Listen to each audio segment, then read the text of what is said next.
முதலமைச்சரோட tweet கூட ரொம்ப காமனா இருக்குன்னு வச்சுக்கோங்களேன்.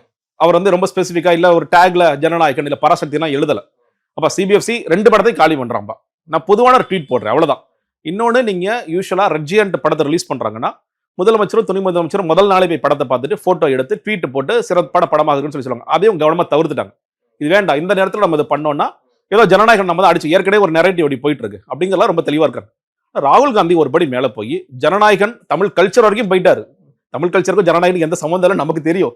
அவர் ஜெனரலா தமிழ் கல்ச்சர் கொடுத்து பேசும்போது ஜனநாயகனை முடக்க பாக்குறாங்க பாருங்க அப்படின்னு சொல்லிட்டு ஒன்னு சொல்றாரு இல்லையா? அதற்கு நிச்சயமாக விஜய் அவர்கள் பதில் சொல்லியிருக்க வேண்டும். நன்றி.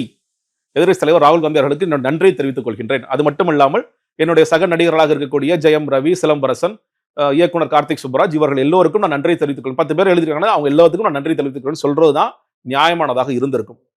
ஏன் விஜய் எழுதல? ஒரே ஒரு காரணம் மட்டும் தான், பயம். அவர் பயங்கரமா பயம் வாட்டுது.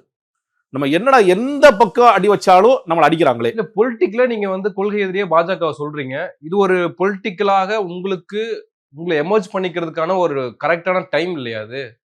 நீங்க பொலிட்டிக்கல் எதிரி இல்ல வந்து பொலிட்டிக்கல் அரசியல் எதிரி, கொள்கை எதிரி. இந்த கொள்கை எதிரி குறித்து தீவிரமாக விஜய் எப்ப பேசுறாரு யோசிச்சு பாருங்க. செப்டம்பர் 27க்கு பிறகு கொள்கை எதிரிங்கிற வார்த்தைகளை விஜய் எத்தனை முறை பயன்படுத்தினார்?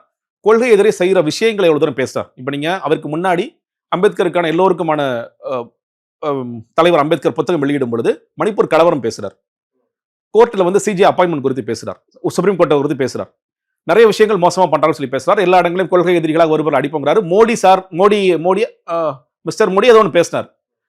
அந்த அளவுக்கு மோடி பெயர் சொல்லி எல்லாம் பேசினார். பாஜகங்கிற பெயர் சொல்லி பேசினார்.